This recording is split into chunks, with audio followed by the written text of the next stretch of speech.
Attention WFIA members, the virtual 2024 WFI convention will be this fall from September 13th through September 15th, 2024.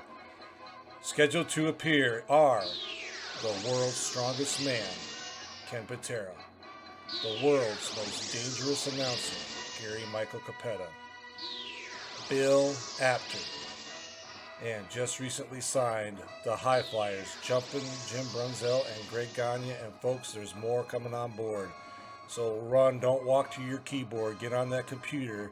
Check the WFIA.org website and our Facebook page to see when these guys are going to be scheduled and their prices. Folks, if you are not a WFIA member, you will be paying an additional fee. So go to the WFIA.org today and register, become a member, and enjoy the podcast.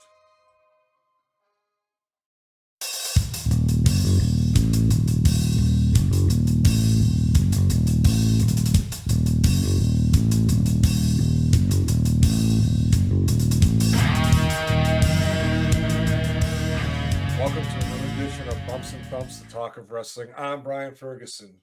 I'm bringing back my good friend today, my partner in crime, if you will, George Schire. There he is. George, how are you, sir?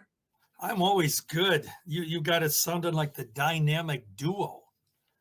I think we're going to be. I think we're already there. Well, what do you think? Yeah, I guess so. You know, you asked if we wanted to do a podcast, and I said, well, yeah, let's just have a little banter back and forth. We'll see what happens. Yeah. Well, a few notes from the side. If you notice, ladies and gentlemen, I'm trying a different video service, StreamYard. That's why you'll see the duck up there, and it's the free version. And I've heard a lot of good things about them, so I'm going to try it and see how it works out. So far, so good, I hope. And but I want to get into what we want to talk about today, Mr. Schire, and that's, we've talked about the NWA in the past, but I want to get more specifically into, how promotions got in, some of the things that may have occurred behind the scenes. I mean, I know Tim Hornbaker has the book, The Death of the Territories, and good book, by the way. It is a very good book. And other books. Hornbaker is a great author. He's a great researcher. He goes really in depth with the NWA. But I want to get your perspective on it. So tell us a little bit, if you would, about, again, maybe the come about of the NWA and how you had to get in to do it. Well, it's interesting when you mention, like how did they get in to do it and how it came about. Let me share this with you. Back when I was, I probably was 10, 12, 13 years old. I remember that people used to say about Major League Baseball, they would say that, or about wrestling, people would say, well, there's a million champions.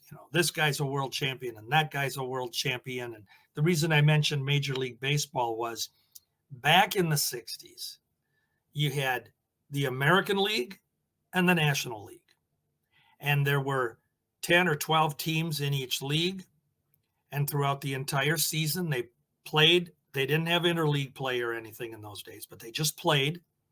And at the end of the season, whoever was at the top of both leagues, they played together in the World Series. There were no divisions in baseball like there is today. You didn't have a West Division, a Central Division, and East Division, and all that stuff like we do today. You didn't have divisional champions. You didn't have playoff games that got everybody, and a wild card to get you into the World Series. So what I found ironic is that even though back in the day people said, well, geez, there's a million wrestling world champions. You go this city and they got a world champion. You go that city, they got a world champion. And that pretty much was the case. But baseball, and there were other sports that did the same thing, but baseball itself Just had those two divisions. Well, now today, as I just explained, at the end of the baseball season, every section of the country has a champion. Last year, our Minnesota Twins, I live in Minnesota, we had the Central Division champions, Minnesota Twins, and they ended up in a playoff. They didn't make it any farther, but they didn't play in the World Series. But that's how it works today. So it kind of got me thinking about, people used to say, well, geez, all these world champions in wrestling that we had. And what it really came down to, Brian, is we only had, for a long time, really one official recognized world champion sort of around the country, with certain promotions here and there, smaller promotions, whatever, making their own champion or proclaiming somebody world champion. And the unique thing is promoters could do this and get away with it because you and I know, and we've talked about this, we lived in a much smaller, much more closed world where getting information wasn't always possible or instantaneous as it is today. Most of us as wrestling fans, and I say us, and probably should say me more than you because you are a little bit younger with me, you young pup. But, when I started following wrestling in the 50s and then into the 60s, if you looked at the wrestling magazines, that was about the only time you could see that there were some other alliances. But other than that, if you didn't buy the magazine, you didn't subscribe to the magazine, fans were totally in the dark. Yeah. And whatever their little television screen told them, the promoter, the announcer, in their territory, they took it as gospel. And there was no way really for them to find out that so-and-so really wasn't the world champion. Somebody else was, or however it worked. Yeah. So, that's why, when we were kind of chatting before the show, like, what are we going to talk about? Well, I thought this would be kind of a good subject to kind of maybe. It is. It's a good subject. It's interesting. It's very, I don't think it's talked about as much as it really should be. Yeah. We tend to try to, talk more about today's stuff, what happened on AEW, what happened. There's not a lot of the history of or really the starting of pro wrestling from, the NWA forming in 48 and all the bumps in the road that happened. Yeah. And I'd like to discuss that with you more and kind of figure out what's going on. Hey everyone, this is Brian Ferguson. I want to tell you about a great book written by my good friend, Mr. George Schire. It's called Minnesota's Golden Age of Wrestling from Vern Gagne to the Road Warriors. George dives deep into the golden age of wrestling, starting with the 1950s, talking about Lou Thez, Vern Gagne, Wilbur Schneider, and many others, and goes all the way deep into the AWA and into the 1980s, ending with the tag team domination of the Road Warriors. Now, this book includes photos of George's personal collection, as well as programs and sports facts that was published for many years. So go to Amazon today or the Minnesota Historical website and get this book as soon as you can. And folks, enjoy the podcast. Yeah, and I think that's probably for most of the generation, my generation, and then those going forward. I think the 1948 thing is about the best way to start because if those of us that are around yet, that's about as far back as we're going to go. Unless you're 80, you're going to go back pre-World War II and you'll be in the 30s, the 1930s. But I mean, I think 1948 is always a good starting point. And what happened there, Brian, is there was an NWA, but it wasn't National Wrestling Alliance. It was National Wrestling Association. And interesting, Lou Thez, the man that, boy, I tell you what, Lou Thez gets mentioned so many times. People say, well, if you have a Mount Rushmore or you have a top 25 or top 100 or whatever you want to do, that if you don't have Lou Thez at or near the top of the list, well, then the list isn't good.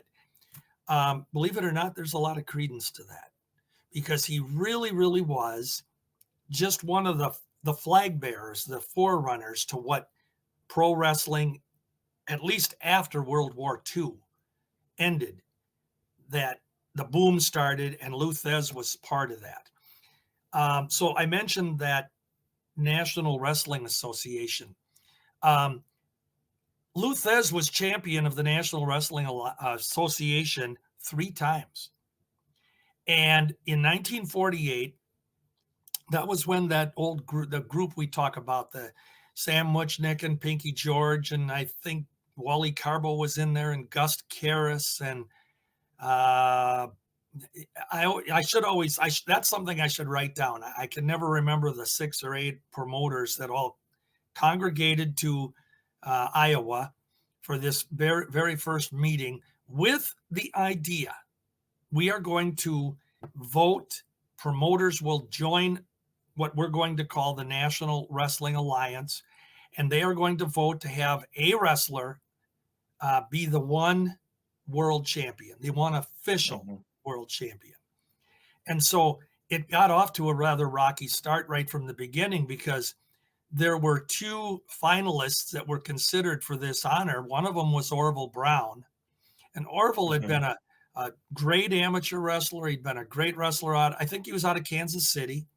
Definitely was, like, in that era, he was one of the guys.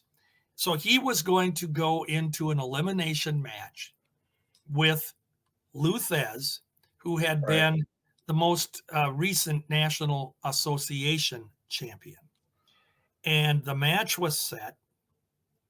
And right before the match was to take place, that was when Orville Brown was in a serious car accident. It officially did end his wrestling career. And it really was then just by default, where because of Lou Thesz having those 3 association titles to his credit, and the fact that he had worked with the promotion so well, they put him in as the first National Wrestling Alliance champion. Now, the simplest way to explain it, without getting into all kinds of really gritty details, is each of these promoters that became a member of the National Wrestling Alliance, the way I understood it, there were dues that they would pay, whatever it was. It's like you're joining a fraternity or a club, and you paid dues. So promoter from certain territory city would pay his dues, become a member of the National Wrestling Alliance. He then would have a vote when they would get together for their annual meetings.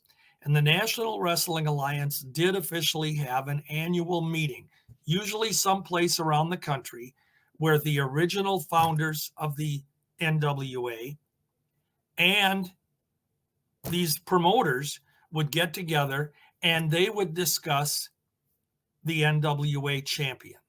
That was it. And I will point this out, because I've said this to people. A lot of times people say that the National Wrestling Alliance was a territory, or it wasn't. It really was basically just a champion. That's it. It didn't have a territory. What it was, though, is this group of promoters, along with all of those that were members of the NWA, they would vote on who the champion was going to be, if they were going to stay with the existing champion, or maybe they've decided they'd like to, put a new guy in. And each person would have a vote. And I mean, in essence, in the short form, it was democratic, and that's the way it was done.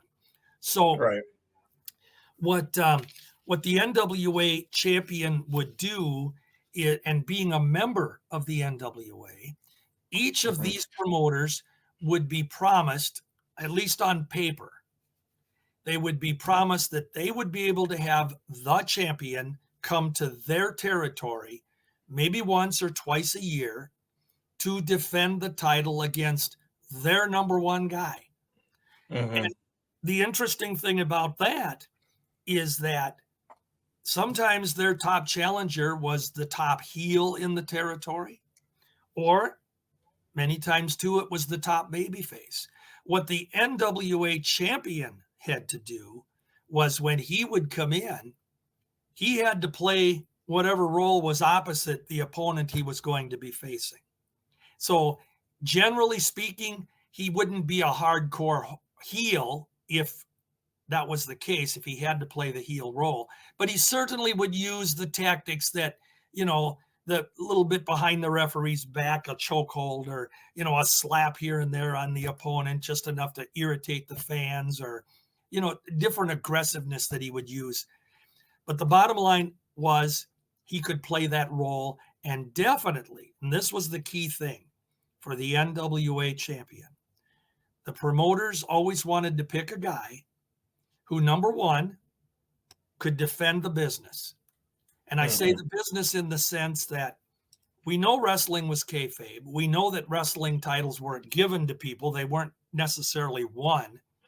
But that champion had to be able to go into a town and always make the challenger he was against many times look better than he probably really was. Yeah. So if it was a smaller territory or whatever the case may be, that NWA champion had to go in and put over Joe Schmo, and I'm just throwing that out, but make him appear to the fans that he had the champion on the ropes, that he had the champion that close to defeat, that he was able to do it, but the referee didn't see the pin, or the guy got disqualified, or whatever it was.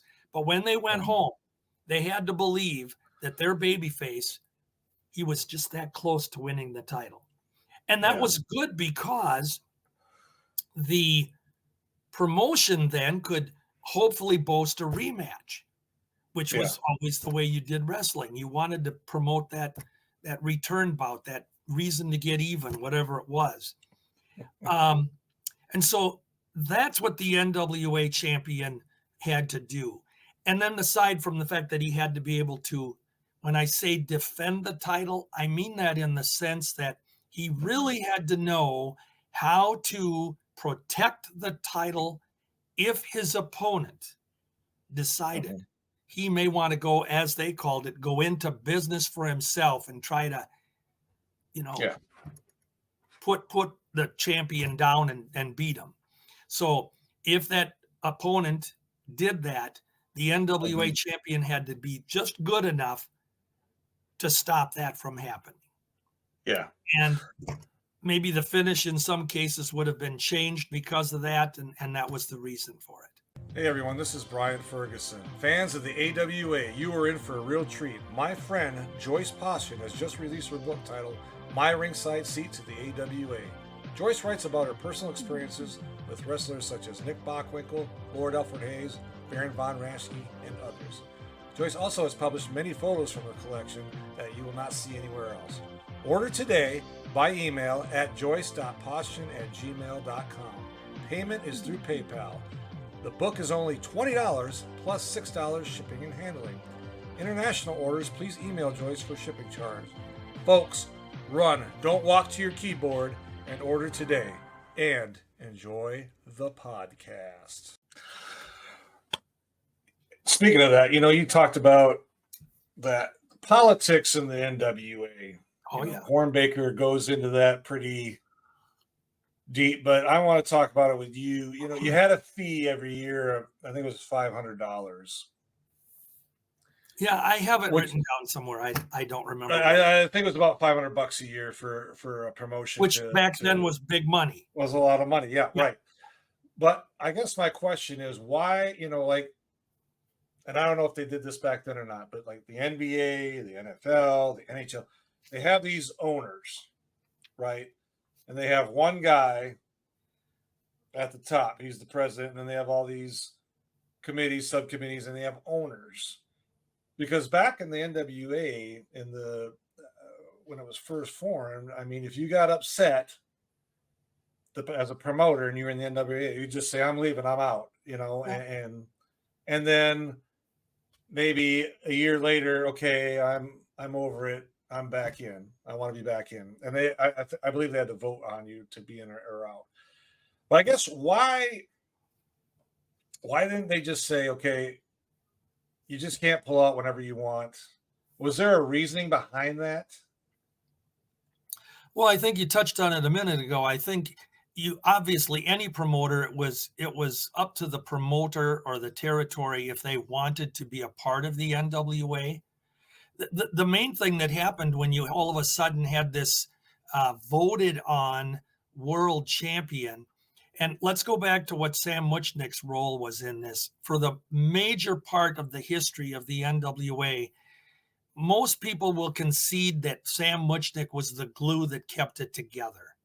He always seemed to be the diplomat when there was, certain promoters that had issues with, not getting the champion enough, or some other promoter getting, his way more, or I didn't get my guy in as champion. Usually Muchnick, for whatever reason, most wrestlers that I've heard over the years, they said Sam was fair. Sam, and I'm not making him to be a saint or anything, because I don't think any promoter was ever 100% upfront all the time. I just, the business by its very nature is not that way. But Sam basically was as I said, the glue that kind of just kept things tight. So his main role in this NWA president title was that he was the one that booked, for the most part, the recognized champion. And Sam got, and again, I don't remember the exact percentage, but Sam and the NWA, let's just say, got a percentage. Right. I think it was like 3% or something. I think it was two or I 3%. don't want to be quoted on that. Yeah. That's stuff I could have looked up and I didn't. I always try to pull it out of my brain. But all right, he got a percentage each time the champion went to a town. He got a percentage of the champion's booking, gate, whatever it was. And I think it was around 3%. Yeah. The percentage isn't important. It's just that that's how it worked. Right. So the hand was always on the fact that if a promotion, a territory wanted the champion, they would have to go through Sam. And eventually Sam would, pencil that guy into the territory, however it was. Mm-hmm. And it worked. The thing was, it really was a fairly cohesive way of doing it for well over 2.5 decades. It worked pretty good. That's not to say that you didn't have those guys that said, you know what, I haven't been able to get the champion for 1.5 years here. I'm tired, bum, all right. And I think it would have been fun to be a little mouse sometimes and be in the room of these annual meetings, because you have to realize that wrestling, again, by its very nature, is a business that is filled with egos. Mm-hmm. And if you were in the wrestling business and you didn't have an ego, you're not going to be in the wrestling business for long. Let's say that up front. But every promoter felt that he was the best. And when I say he on these things, I know later on there became some lady promoters and things that we're basically just talking about the beginning here. So if I throw he in there, I don't want any not being politically correct or something, but I think you're okay. Okay. Well, I never know today. You can say good morning to someone. You can say good morning and they tell you that you're not being politically correct. I don't know. Yeah. I've been around too long. So, but the thing is, the meetings were basically, and we've talked about this, Brian, the NWA champion, usually they wanted whoever that representative was, they wanted him to, in most cases, hold the title for about 2 to 3 years. That was the general, if we put the title on you, you're going to be champ for 2 years or 3 years. And the reason for that, twofold. Number one, it gave the title credibility. You had a guy that for 3 years was going around the country. And I mean, literally, you talk about travel in the 50s and the 60s. One of the results records that I've done over the years of the champions is Pat O'Connor's. Mm-hmm. Oh my God. You look at Pat O'Connor's record from the day he won the title to when he lost it. And this poor man, he didn't have time to eat lunch. And he was all over. It wasn't a matter of, you wrestle in Des Moines, Iowa one night and you wrestle in Davenport the next. No. You wrestle in Iowa one night and the next night you're in New Zealand and you're doing a couple of matches there. And then before you know it, you're in Japan, and then you're up in Montreal, Canada. And then you're back down into Kansas City. If you look at it, it's like, how did he do it? Yeah. And I remember Harley Race saying one time, and Harley Race was one of the most traveled champions. And Harley said one time, he said that unless he physically looks at the calendar every single morning, he has no idea what day it is or what the date is. He has to look at it because he was never in the same place for more than a couple nights.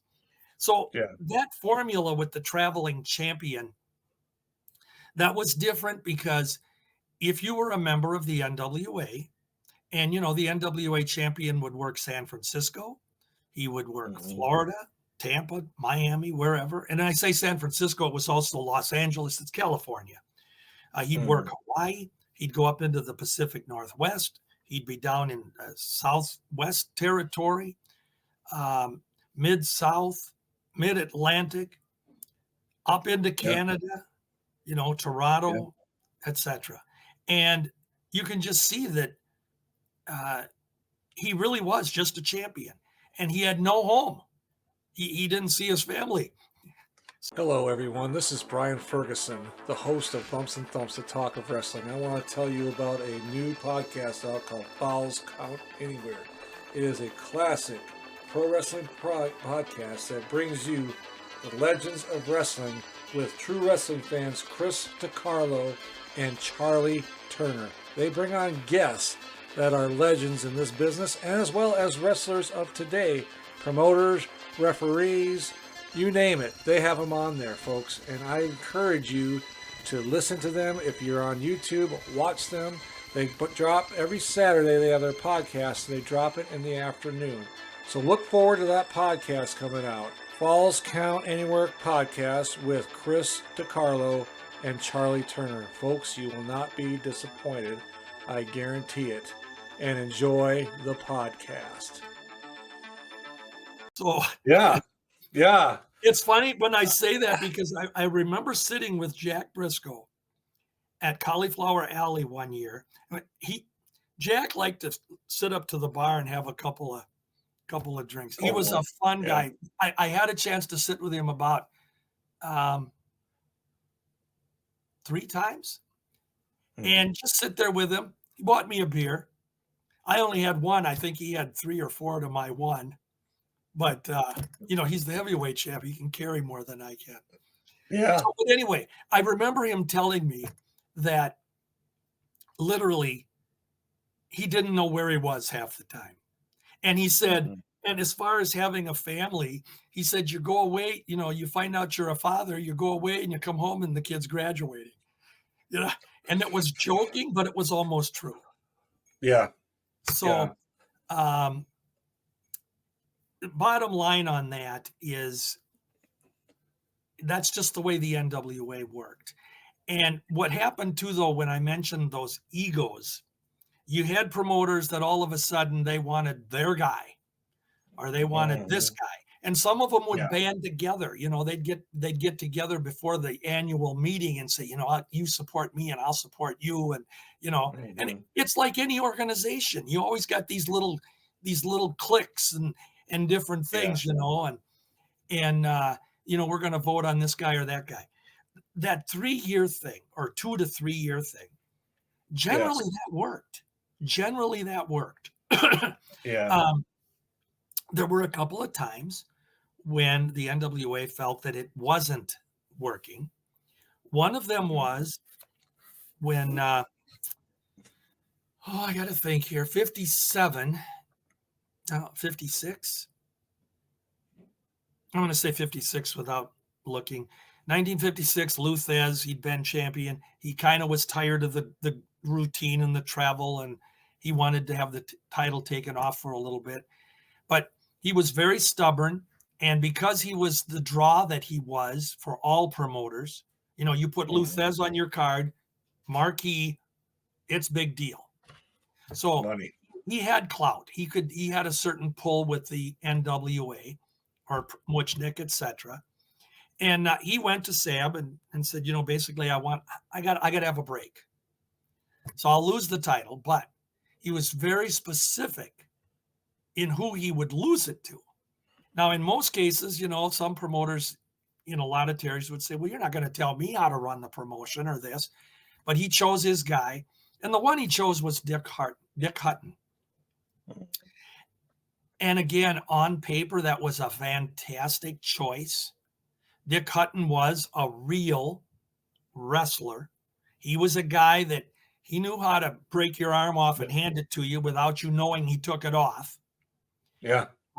He would have been the guy that could defend the title. He had a great amateur background. Him and Vern Gagne and a few others were in the Olympics together. Yeah. And, at the same time. And so, that was Thez. He says, I want Dick Hutton to be the champion. Well, they did it. They put the title on Hutton. And the problem is that as good as Dick Hutton was, he lacked that charisma, that whatever that it factor was to draw fans. He just didn't have the pull that Lou Thez did. So after just a short time, it was decided that we have to take the title off of Dick Hutton. And the vote came around to Pat O'Connor. Again, a very credible. And one of the things that the NWA, Sam Muchnick, and most of the promoters did in those days, Brian, they wanted the champion to look like a champion. They didn't want, and as they described it, we don't want a character. We don't want a gimmick. So we don't want some flashy blowhard, The champion had to be, for lack of a better word, a normal looking guy that put a suit on and represented the championship with class. He'd come into a town wearing a suit, tie. He'd be polite. He was the champion. It was something that he was representing. So the NWA was very careful about that in those early years. And you see, when you look at their earliest champions, you had Lou Thez, you had Whipper Billy Watson up in Canada for a short time.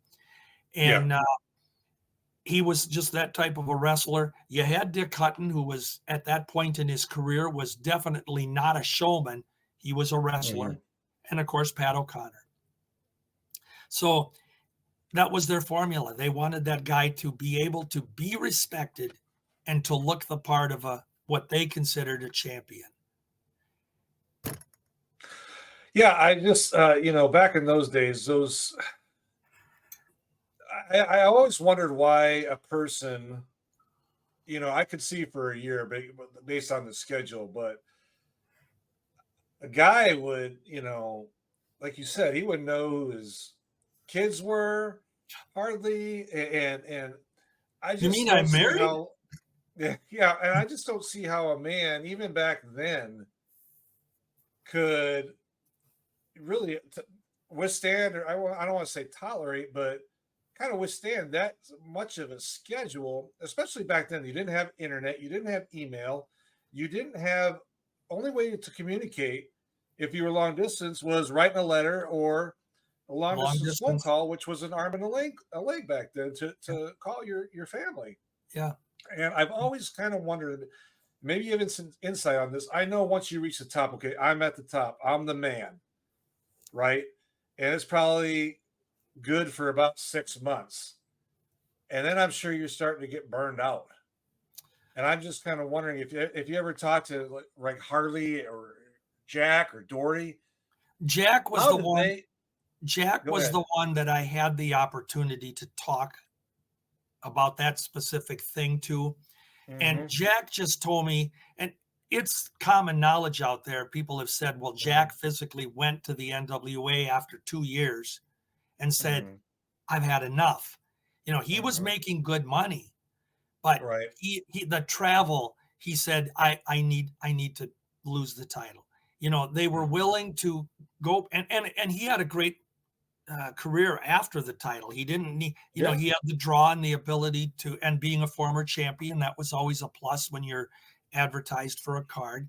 So Jack told me that, it was himself that went to Muchnick, to the committee, whoever you want to, and just basically say, you know what, we got to make some plans. I got to drop this. Right. And, that's moving ahead a little bit in champions, but yeah, that's how it happened with him. And so eventually we know that he lost it to Terry Funk. Right. And Terry was champion for a while. What I want to do though is I want to back up because we were talking about it, it kind of came to me here. I want to Mhm. talk about Pat O'Connor for a second. Sure. Yeah, go ahead. So Pat is champion. Boy, he got it in 59 and he had it until 61. So Mhm. roughly a 3-year span, 2.5 year, 3-year span. And what was going on then, Brian, there were already some, I guess you'd call uh, some breakage or some cracks in the foundation of the NWA a little bit, because some of the powers that be, one of them being the East Coast faction of Vince McMahon. Now, the WWF was not around at that time. It Right. wasn't even, I don't, probably not even thought of. It was Capital Capital. Sports. Capital Sports. Just a small Northeast territory promotion. But Vince Sr. had clout, and there Mhm. was a lot of push, and he actually was booking, the way I understand it now, he was actually booking Buddy Rogers. He was the one that Right. sent Buddy Rogers around to various promotions. And there was a huge push to put the title on Buddy. Um, by the time we get to that 2.5, 3-year mark, Pat O'Connor, he was ready to, Mhm. I'm ready to step down. And it was put on Rogers. It was a very successful title reign for Buddy Rogers. Again, if you look at his record, which I do have, he Right. was all over. But as he got into being champion for a while, you'll notice that the record shifts to where a lot of his title matches are in the Northeast Territory. A lot of his Mhm. title matches are in Toronto, you know, where Yeah. all of a sudden, all of these other promoters that are allegedly paid, well, they paid dues, they are members, they're not getting the champion or getting him nearly as much as they should. And so Yeah. that's where the crack came in. And a lot of people were a lot of the promoters and Muchnick were just getting fed up with Rogers as champion for that reason. So what he did was he put a call in to his old buddy Lou Thesz. Yeah. And Lou, I will point out that in 1963, that was when Buddy lost the title to him. By that time, Lou was pretty much, shall we say, semi-retired. He Yeah. wasn't full time, but Muchnick went to Lou. That was their go-to guy. He was the policeman, and he went to Lou and said, "You know what? We're gonna have to bring you in here to take the title off of Buddy." Well, the problem came in is that the East Coast group now did not want Buddy Rogers to lose the championship. So now Yeah. we had that for the first time in about a decade and a few years, we had that crack happening in the NWA. And Mhm. it came down to the fact that Lou Thesz was going to take the title from Buddy. Now there's a great story that's been told. I've never heard it personally, but it's been told so many times. I'll just share it. I'm guessing it's true because this is the way Lou would have worked. Buddy Rose. We don't have Buddy Rose here. I must have Paul Person on my mind today. Yeah.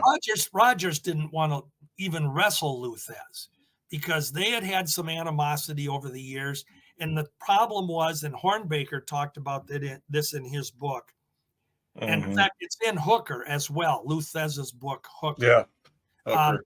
He admits he didn't like Buddy Rogers because Buddy Rogers was not a wrestler. That's where Lou's problem would come in.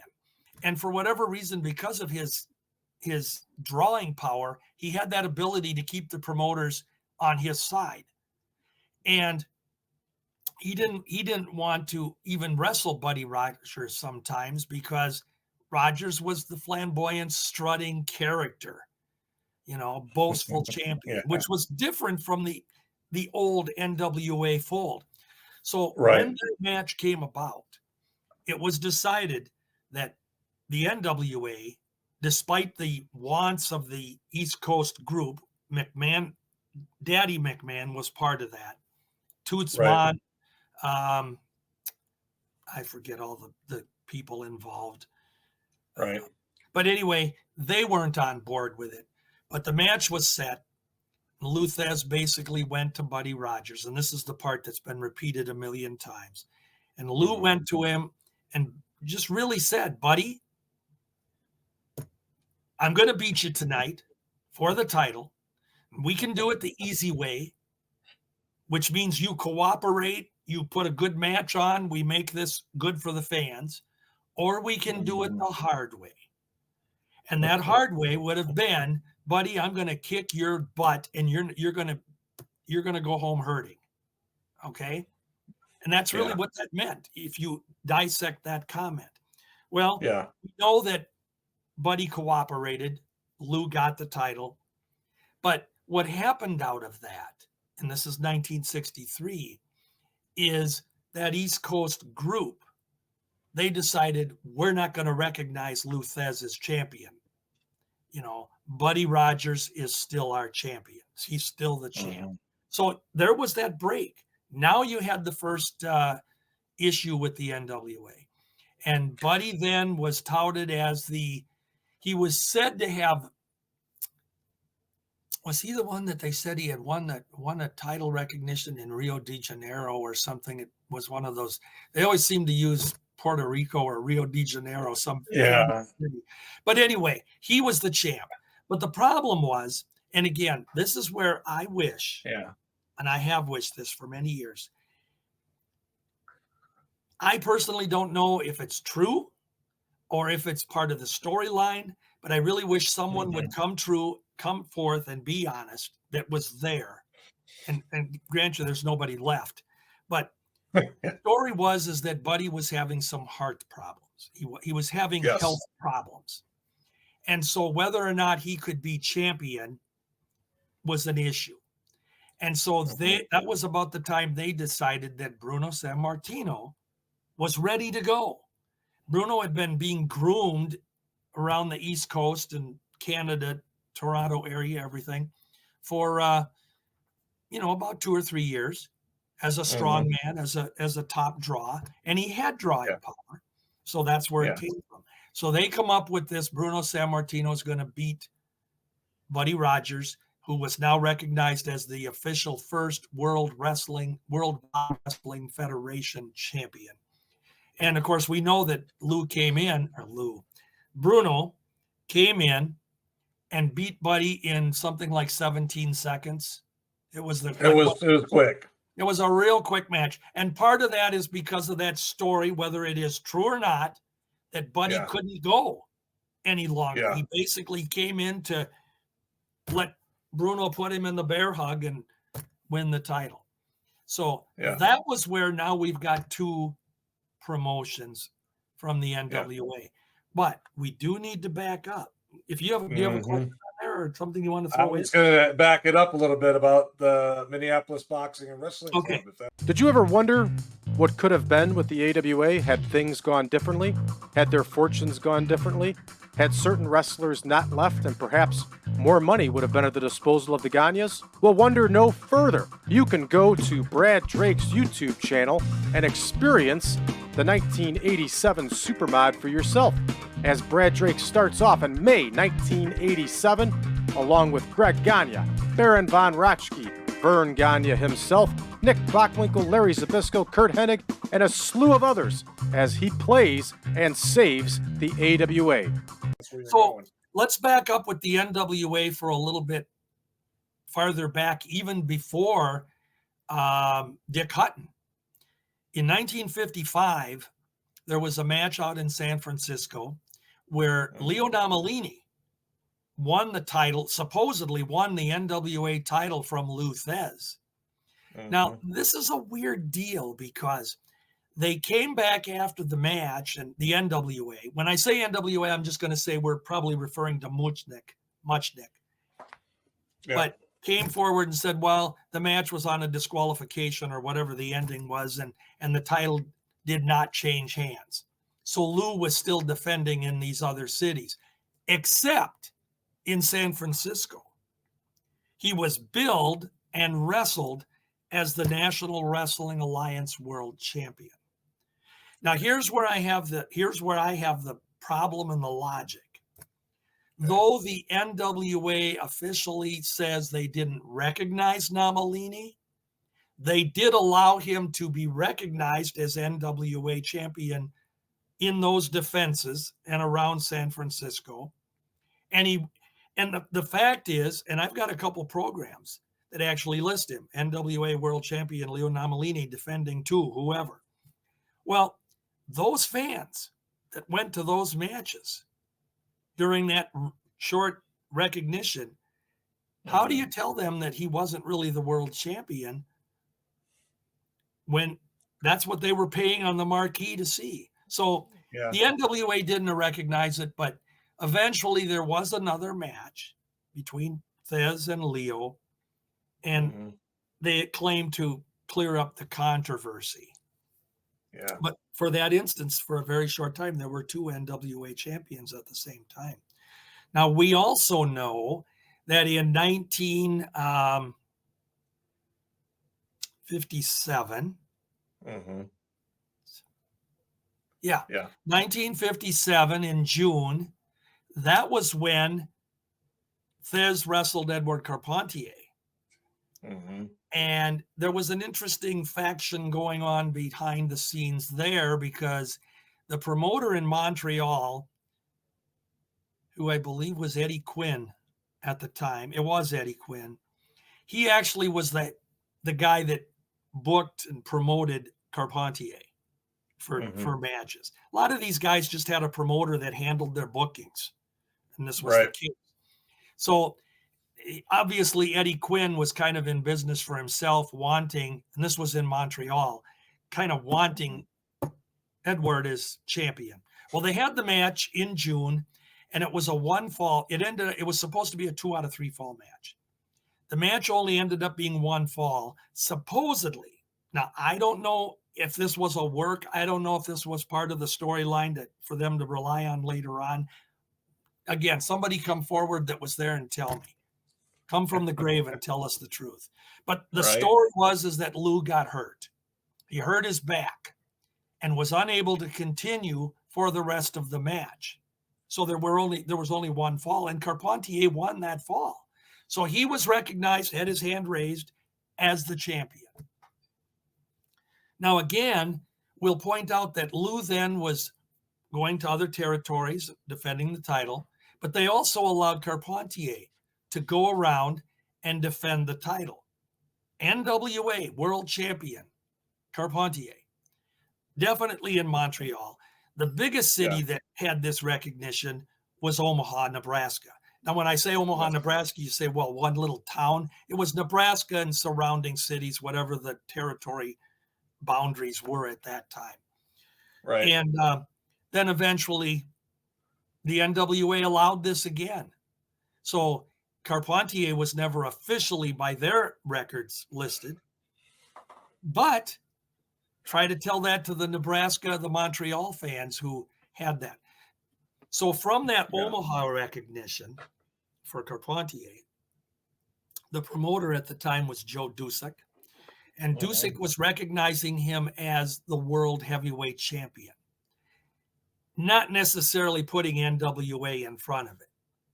Well, at that time, fans are going to be able to go back and see that in 50, 57, 58, it says AWA champion Edward Carpentier, or it might even say in some reports AWA champion Vern Gagne.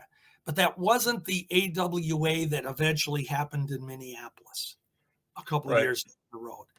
So, and what happened is Carpentier was recognized as champion. A year later in Omaha, he lost that version of the title to Vern Gagne. And Vern was recognized as world champion in Omaha territory. But everywhere else, he was recognized as the United States champion. Yeah. And it was weird because they only had one belt at the time. Yeah. And Vern, depending on where he was, so he was world champion, let's just say of Nebraska. At that Nebraska. time. Okay. But he was the United States champion. So now we go forward, and one of the most famous breaks, because we had the 63 one, but there is one before that. And that's Vern Gagne. We have the NWA territory in Minneapolis. And the NWA, we mentioned Hornbaker, that great book, and he talks about the happenings within the business and the NWA at the time. The United States Justice Department, this is the nutshell version, folks. The U.S. Department of Justice was investigating the NWA for allegedly being a monopoly. Well, we know what a monopoly is. We've all played Parker Brothers' famous game. You know, the guy that ends up with the whole board, you know, and all the money, you win. You've got the monopoly. It's a simple concept. Well, if you're honest, that's what the NWA was, because they controlled the champion, and we allegedly didn't have other world champions. So, this investigation is going on, and the NWA, Sam Muchnick, etc., his cohorts, they decide they're going to give up a couple cities here and there. Well, Minneapolis was one of them. And the Minneapolis Boxing and Wrestling Club, all through the 50s, had been NWA promoted. Whenever the champ would come into the city, and we used to get the champion here in the Twin Cities once or twice a year on average. And it was a big deal, but it was the NWA world champion. So we know that in 1959, September, Dennis Stecker, who was then the promoter, he was the son of Tony Stecker, who had been the original promoter, who had passed away in 1954. And Wally Carbo was Dennis's right-hand man. Well, Dennis and family wanted to get away from the wrestling business. For whatever the reasons were, they wanted to get out. And Dennis he didn't have his heart in it as much as Tony, his dad, did, or Tony's brother Joe, who was a great wrestler back in the 30s. So Dennis wanted to get out. Well, it was just convenient because here's Minnesota-born Vern Gagne, and Vern can now come in and buy the promotion, buy the Minneapolis Wrestling Club. It was Minneapolis Boxing and Wrestling Club, but boxing was secondary. So buy the wrestling club from the Stecker family, which he and Wally Carbo did. And in the beginning, they were 50-50 partners. So this was in September of 59. And I should be able to recite this story in my sleep. In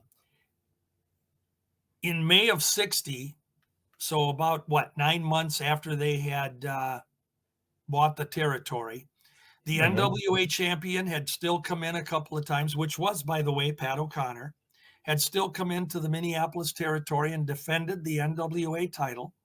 But in May of 60, that's when they started the fictitious storyline, the fabricated storyline angle that Vern Gagne, actually the promoters, Wally Carbo, etc., were putting a challenge out to NWA champion Pat O'Connor and the NWA, because basically it was to the NWA for their champion, whoever it would have been.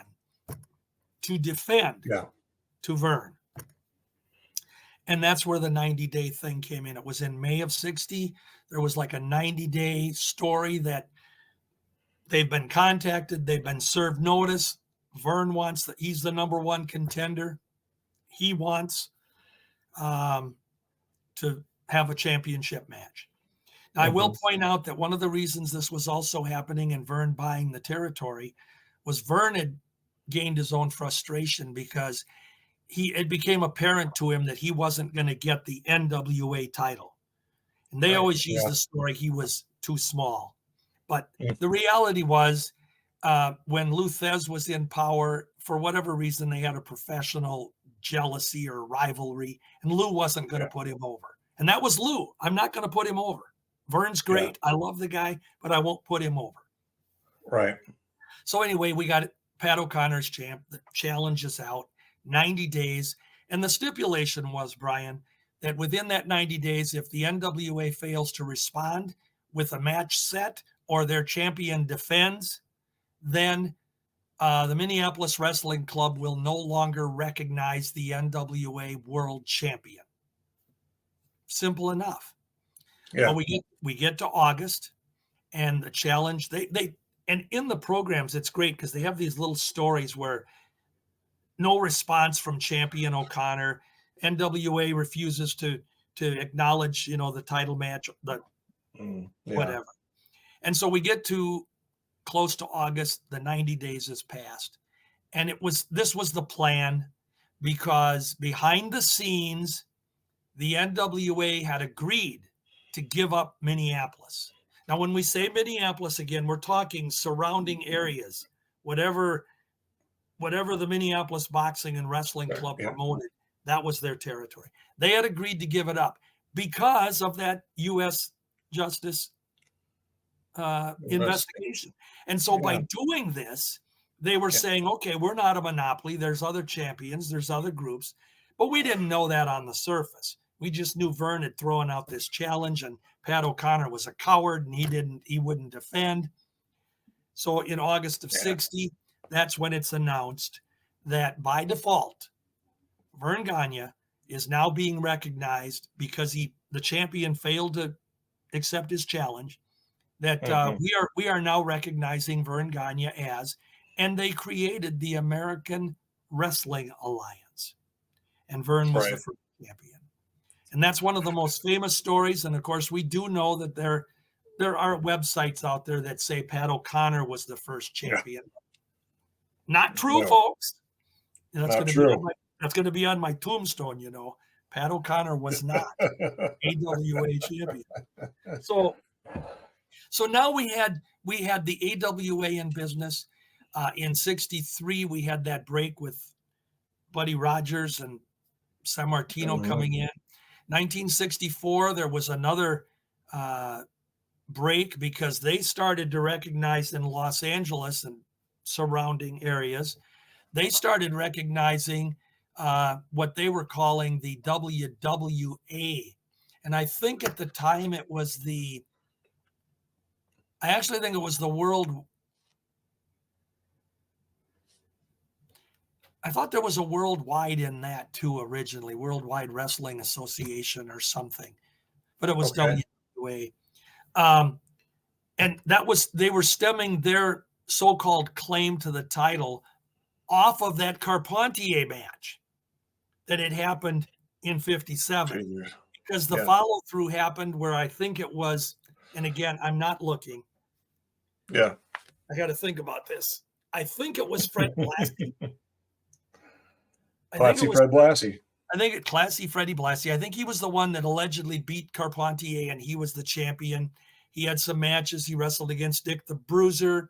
He wrestled against the Destroyer, Mass Destroyer.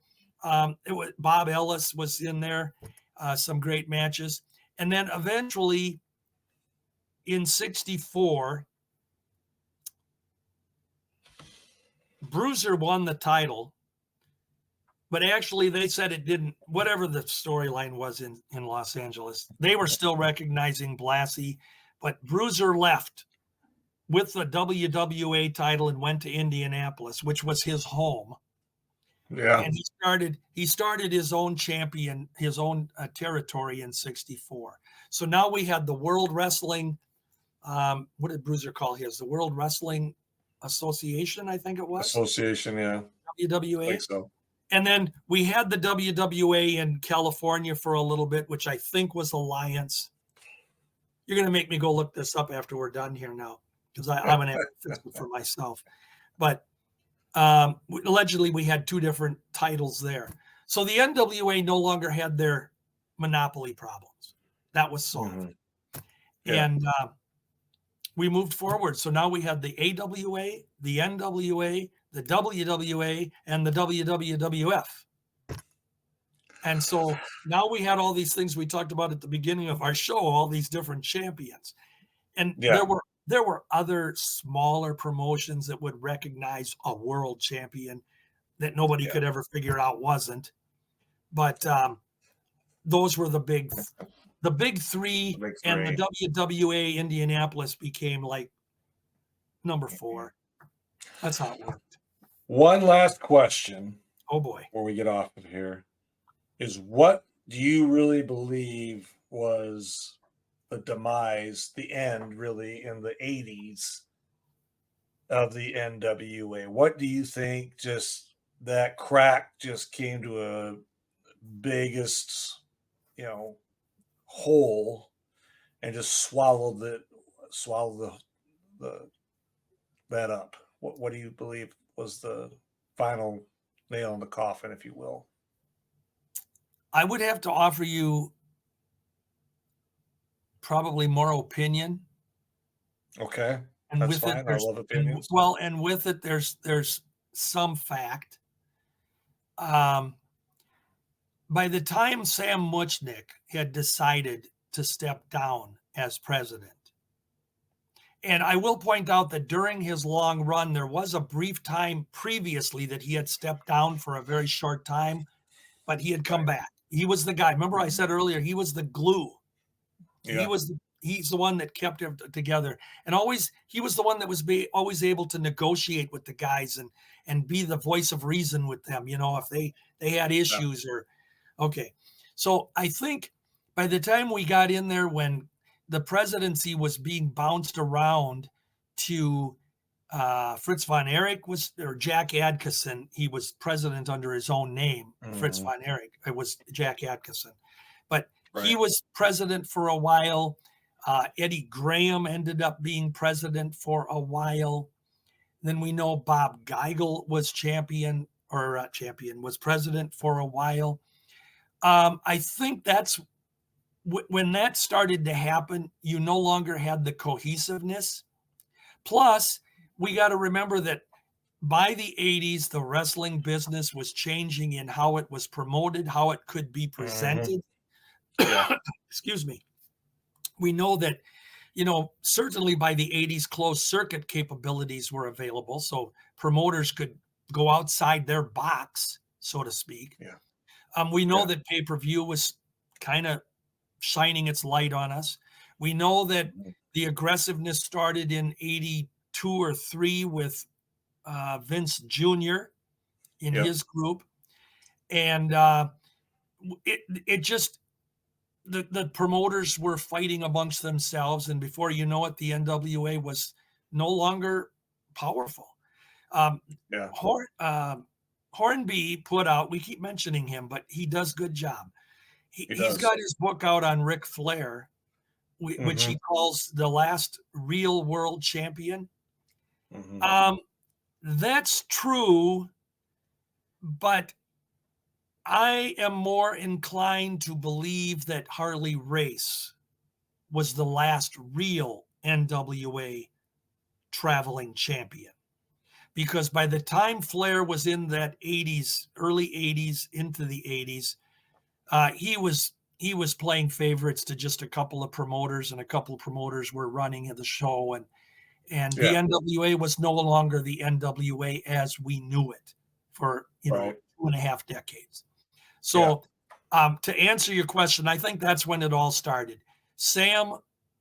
When we lost Sam Muchnick and the business as we knew was changing, that's how it all happened. And before you know it, Crockett was taken over and promoters Yeah. were buying each other out. And then Vince was Yeah. putting everybody out of business. And, Yeah. the rest is history. Indeed. All right, ladies and gentlemen, I want to thank Mr. George Schire again, my partner in crime. I really appreciate you coming on today and giving us your insight. And always a pleasure to have you on, sir. Thank you so much. I'm always glad that we can chat, and me too. Helps my memory stay alive too. Yeah, there you go. All right, folks. Thank you. If you're listening, thank you. If you're watching, thank you. And if you haven't subscribed, please do so. And we will talk to you soon.